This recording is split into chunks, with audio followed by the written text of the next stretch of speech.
And these people, Banu Umayyas, they were against Islam completely.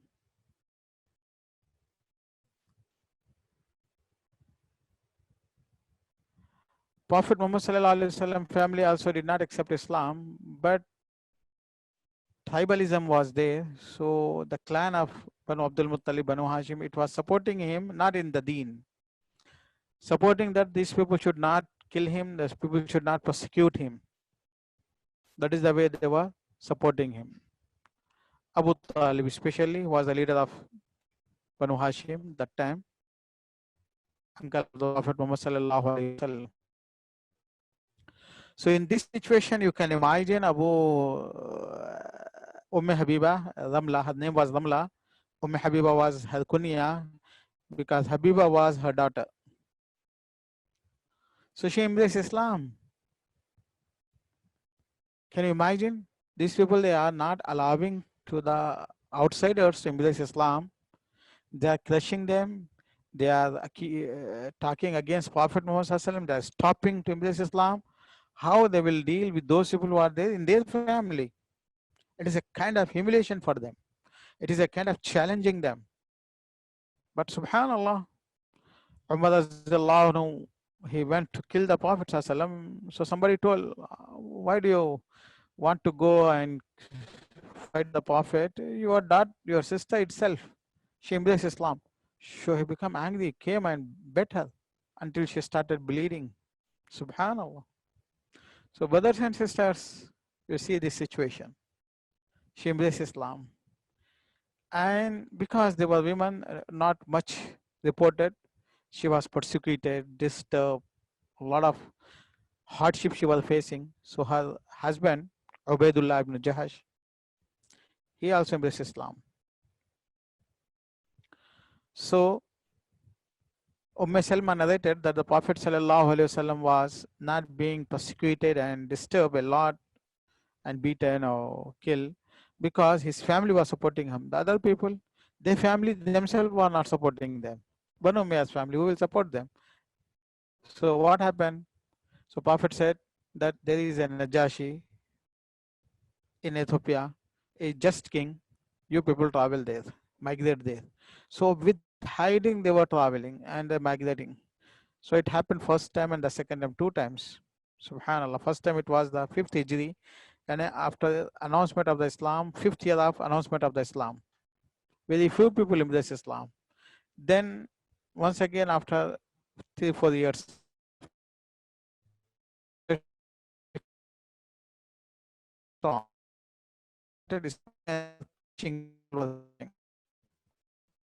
so that time Habiba, she was pregnant. When Ubaidullah ibn Jahash, they planned to travel. That means migrate. So in the night, in the dark night, slowly they have to plan for, because they are not going to come back once again. And if the people of Makkah comes to know, they will lock them or they will kill them, or the injustice and hardship become more. So hidingly, secretly, they used to go leave Makkah. So she and with her husband, hidingly, slowly in the night, dark night of the Makkah, they moved. You can imagine right now the situation, how much dedication, how much sacrifice, how much attachment, how much sincerity it was there for Islam. There is no position, no status, no money, no wealth, nothing. Subhanallah. It is just to worship the God, the one who created peacefully. The people of Makkah was not allowing them to worship Allah subhanahu wa ta'ala as it should be. So Habiba with her husband, pregnant woman, she left fearing from all the society in the night, walking or riding slowly. They went to ocean, that is the Jeddah. Right now it is the Jeddah. That time it was nearby Makkah, that's the nearest seaport. From there they got the boats and they migrated to Ethiopia. Right now that used to be called Habsha. Okay. And you know that the people of Makkah, when they came to know, they chased them and they reached to the harbor, but they saw that the ships already has left. Around 100 Muslims was there. Slowly they plan and they gather. And they did not keep quiet. They send two very intelligent, smart people with a lot of gifts to go to meet the king and demand him to and submit them once again. And there is a totally different story. Anyway, the people of Makkah were not leaving them, even they are in Ethiopia. And they went, gave the gifts, asked the king to allow them to take them back. So king denied it. So there was discussion. It happened. Muslims and ambassador of people of Makkah and the king. Anyway, we discuss about Habiba radiyallahu anha. What happened? So she reached there. She gave the birth to Habiba, small baby. Subhanallah, if she migrated in the, for example, if she migrated in the seventh Hijri, according to some narration, it might be a little bit late. So whatever it is,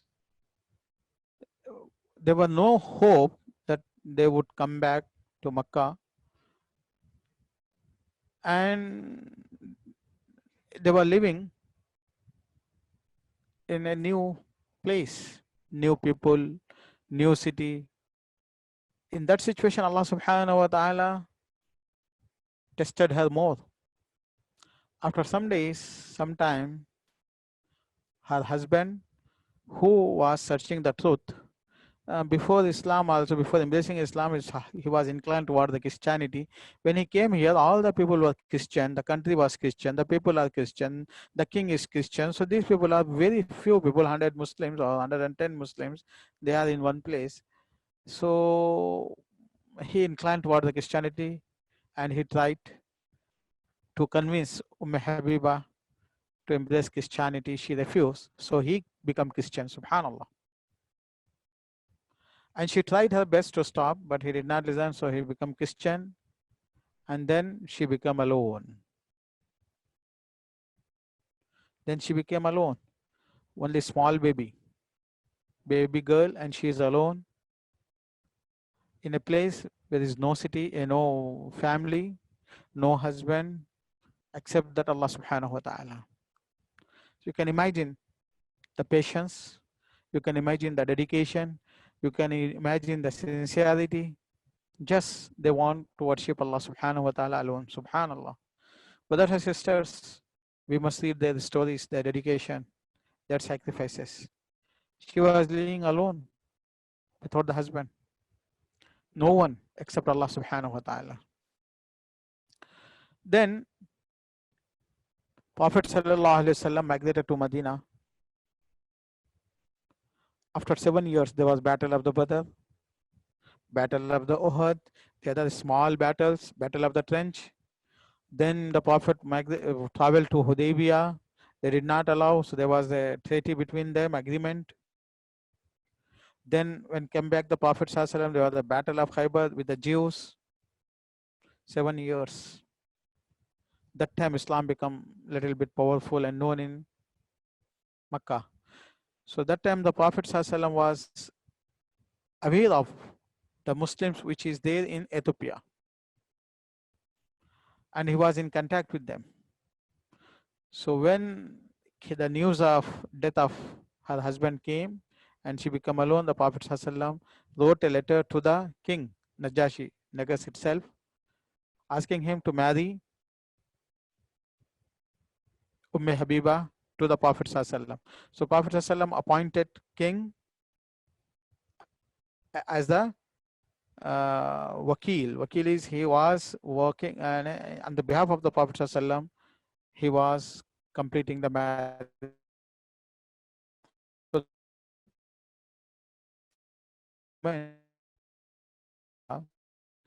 So she sent an inform, oh Habiba, the king is interested to talk to you.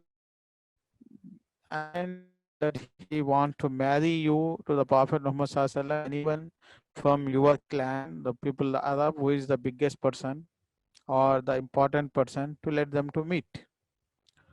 So it was Said ibn al-As. So he went with the Jafar ibn Abi Talib, who was Prophet Sallallahu Alaihi Wasallam cousin and was the leader. So they went, and then king, he said that the Prophet send me the letter of Muhammad Sallallahu Alaihi Wasallam, and I'm marrying her. So that these people, Said and Jafar, they accepted and they married. The mahar was the best mahar which is given. It is said that 400 dinar. So 400 dinar is around half kg of the gold that time. So it was the most precious thing and expensive mahar which is given to Umm Habiba, not given to anyone else among the wives of the Prophet Sallallahu Alaihi Wasallam. And it was given by the king. Subhanallah. So the marriage was completed. Then after some time, the Prophet ﷺ sent some Sahaba after they were very safe and peaceful in Medina. So the Prophet ﷺ sent Amr ibn Amr al-Dhamari and the other Sahaba to bring them. So they bought there. So it was there on the 7th of the Hijri. So Umm Habiba, though she got married a little bit earlier, but met the Prophet ﷺ on the 7th Hijri. So brothers and sisters, right now I want to just inform you. So Prophet ﷺ was in contact with them, taking care of them when he became safe and powerful. Then he called all the Muhajirin. Time to time they were coming and meeting the Prophet ﷺ in Medina. So who were left over, then he called them and he met them. Okay. So this is the way Habiba radiyallahu anha, she became the Prophet sallallahu alaihi wasallam's wife, Ummul Mu'minin. So it is Khalid ibn Sa'id, not Sa'id, Khalid ibn Sa'id, who married, as the guardian, he stood on behalf of Habiba radiyallahu anha. Okay. Brothers and sisters, right now it is the 7th Hijri. And you see that these people in Hudaybiyah, there was a agreement between the Muslims and between the people of Makkah, that is the Quraysh, that they will not fight 10 years. And it is up to the other tribes to join either with people of Makkah or with the people of Medina, that is the Muslims. So whoever is there, the ruling applied to them. So what happened, there was 2 tribes, and one of them was with the Muslims, one of them with the people of the Makkah. So people of the people, they attacked the Muslims, the tribe which was with the Muslims. So that time the people of Makkah, they supported them with the people and with the weapons, which was against the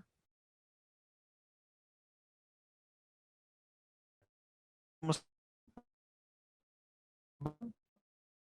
And a lot of people, they were following the Prophet ﷺ, they become power. And many times they try to crush the Muslim, they were not able. So right now the people of Makkah, they were fearing that right now Muhammad Sallallahu Alaihi Wasallam is not going to accept this injustice and he's going to take the revenge. For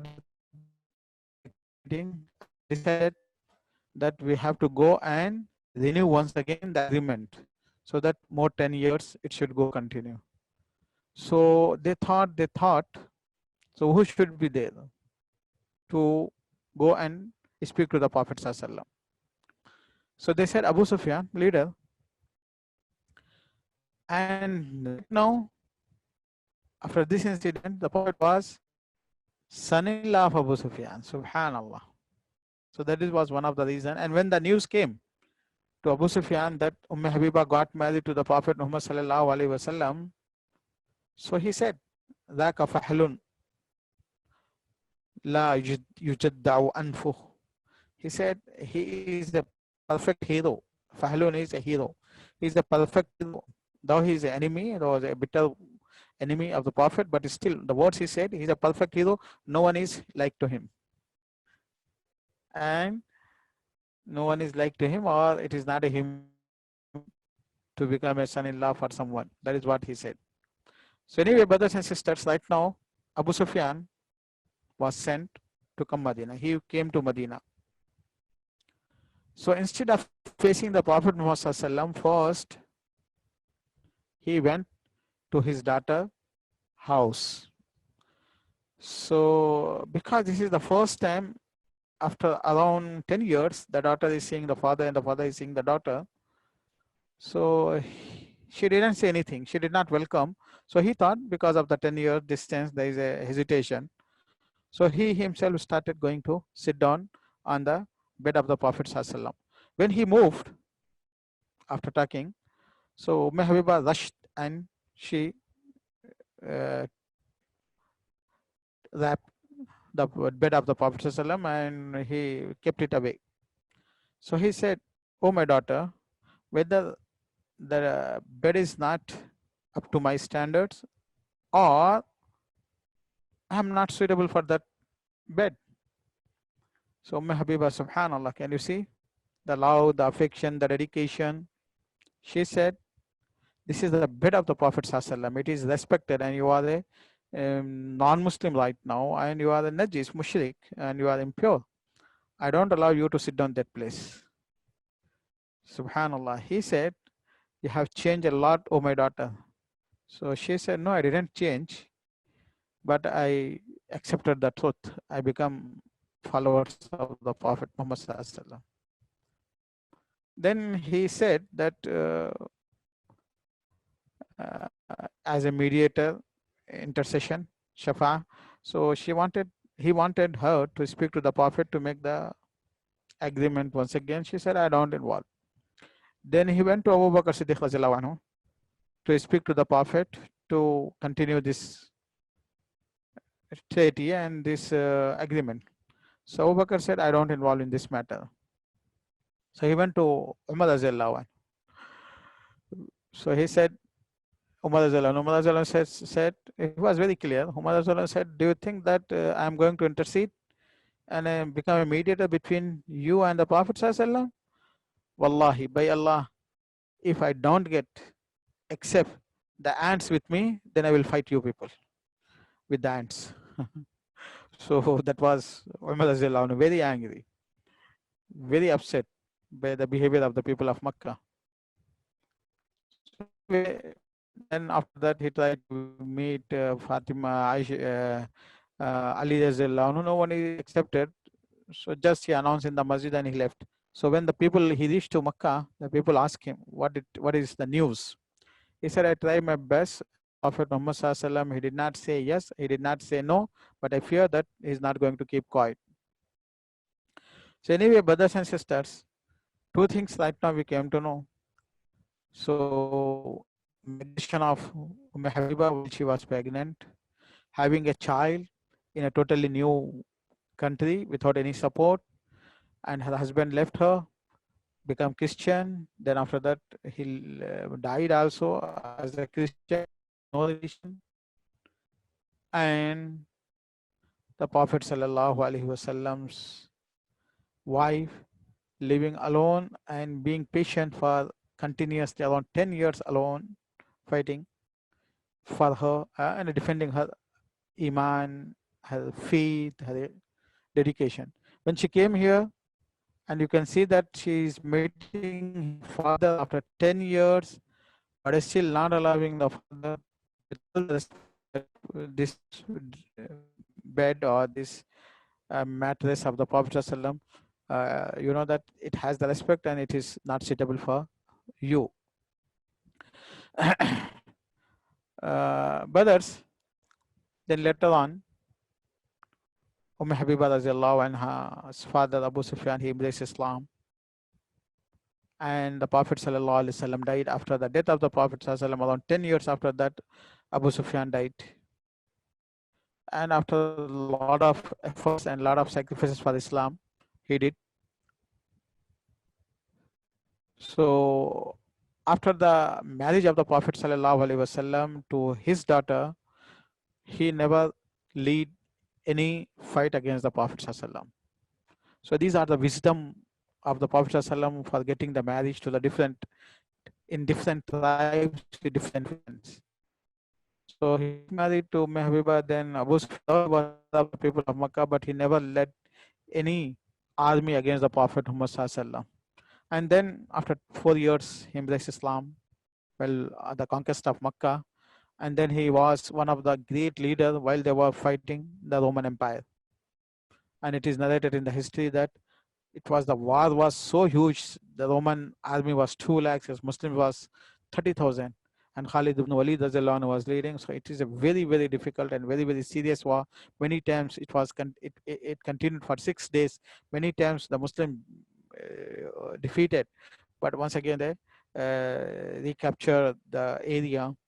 So that time it is narrated that we heard all the sounds were silent except the sound of the aged person and roaming on his horse and in all the battlefield and asking the people to fight for Islam and to live for Islam and don't leave this. If you leave this battle right now, if you are defeated, then you will not be able to survive.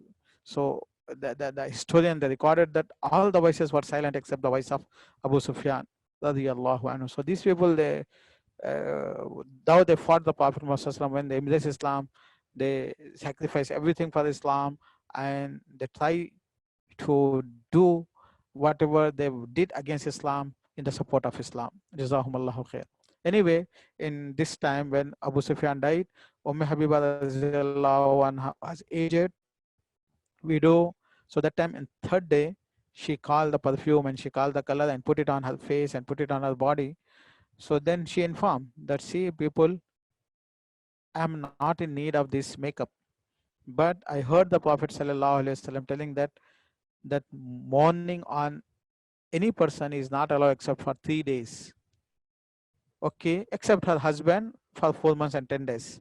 So right now I wanted to show you people that I am no longer mourning on my father. So that is why she put some perfume, some colors on her body. So it shows that how much they were, they were dedicated to follow the Islam and follow the Sunnah of the Prophet ﷺ. Also, after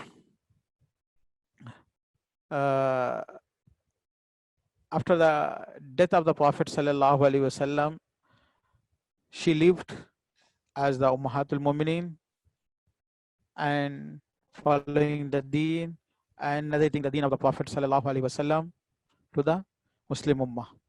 Though she was not very famous in narrating because Aisha Radhiyallahu anha was there, Salma was there, but still there are a lot of ahadith she narrated. And one thing, she shows the taqwa, the fear of Allah subhanahu wa ta'ala, because she was also very nearest cousin of the Prophet ﷺ. Among the wives of the Prophet, no one was so nearest as Habiba was there. Okay, so Habiba was very strong personality, very famous personality, and Aisha Radhiyallahu anha was with her intelligence, with her power, to be beloved to the Prophet. She used to lead the women, but Habiba also very powerful, so she was not able to control Habiba. So before the death of Habiba Radhiyallahu anha, she called Aisha Radhiyallahu anha. So Aisha, then she said, "Oh Aisha, we were co-wives, and you know that among the co-wives there is always competition and there is always something. I am going to die, and I want you before the death that you forgive me. And if I had done something painful or something wrong against you, please forgive me." Subhanallah, though she was aged, elder, position and status, and her brother, when she was dying, her brother was the king, Muawiyah Radhiyallahu anhu. It is 44 Hijri. So Muawiyah became the king of, the Amir of all the Muslims. But still she is asking the forgiveness from Aisha Radhiyallahu anha. So Aisha said, oh my sister, Allah forgive you. I don't have any grudge, any hatred in my heart. And may Allah forgive you. If something is there, that it is over right now. So she said, you make me happy. I ask Allah subhanahu wa ta'ala make you happy. Subhanallah. Then she sent someone to Salma Radhiyallahu anha to do the same thing, because Salma and Aisha was very powerful personalities and they were leading the situations. So Umm Salma, she asked Umm Salma also the same thing, that there was something up between us. If there was something, so please forgive before my death. So she said the same thing. I will forgive. No, nothing is between us, and Allah will forgive you. She said, "May Allah make you happy because you made me happy." So this is the way she made and fulfill the rights, and whatever it was there between her and between the people, she asked the forgiveness and she died. This was her life, and she died in 44 Hijri. Subhanallah. So brothers and sisters, so these people, we must lead their lives and simplicity. One of the incident I can say that Habiba once she said to the Prophet Sallallahu, "O Prophet Sallallahu, I heard that you are interested in the marriage. Please marry my daughter, my sister, Durra bint Abi Sufyan." So Prophet said, "Did it reach to you?" He said that yes, I heard. So he said, "No, it is not allowed for me to marry the sisters of the wives. It is not allowed." So that time she said, "I heard that you are going to marry Salma's daughter." So Prophet ﷺ said, "Subhanallah, how he can marry her while her mother is in my marriage?" So then she said, the Prophet ﷺ said, "Please don't ask me to marry your sisters and marry your daughters."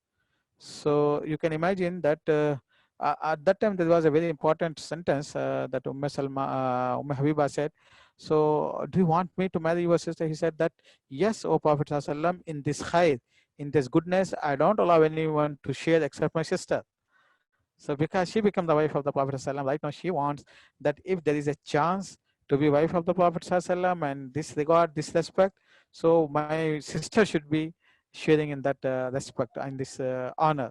So subhanallah, you can imagine brothers and sisters how much they were interested to be near to the Prophet ﷺ, not by themselves but also to share with their sister. Then that Prophet ﷺ announced it is not allowed to get marry the daughters or the sisters of the wives.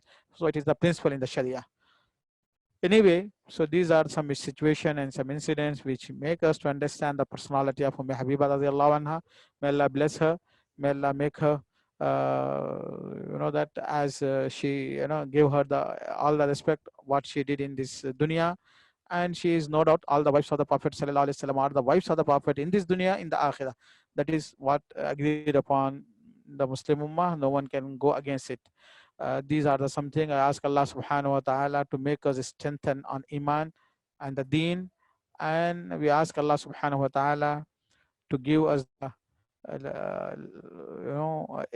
love of the Prophet sallallahu alaihi wasallam and his wife, and they were mothers of the believers, Ummahatul Mu'mineen, as mentioned in the Quran and Surah An-Nur. So we have to respect them, we have to love them, we have to defend them, not like Shia and the other people who criticize the Prophet Sallallahu Alaihi Wasallam's wife and they disrespect them. It is not allowed as the Muslim, and we should defend them. This is part of our iman. We have to defend more than how we defend our own mothers. So because this is the relation of iman, this is the relation based on iman.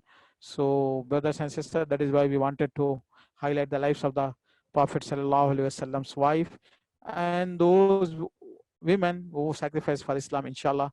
These are my words. I ask Allah subhanahu wa ta'ala to give us the love of the Sahaba and love of the Sahabiyat, and give us the strength to defend their honor at the time we are in this dunya. These are my words. I finish my speech today. وآخر دعوانا الحمد لله رب العالمين. سبحانك اللهم وبحمدك أشهد أن لا إله إلا أنت أستغفرك وأتوب إليك.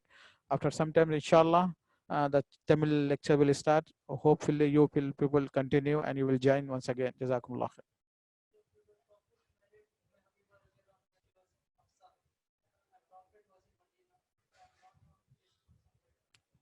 Sorry.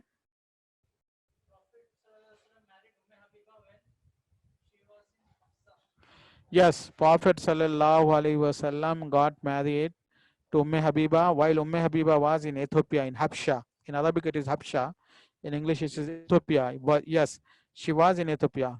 And the Prophet sallallahu alaihi wasallam accepted, and he appointed Najashi to marry her on behalf of the Prophet sallallahu alaihi wasallam. That is allowed. That means appointing someone to do the procedure with the approval. So that is allowed, and the Prophet did it. It is allowed till this time. Assalamu alaikum.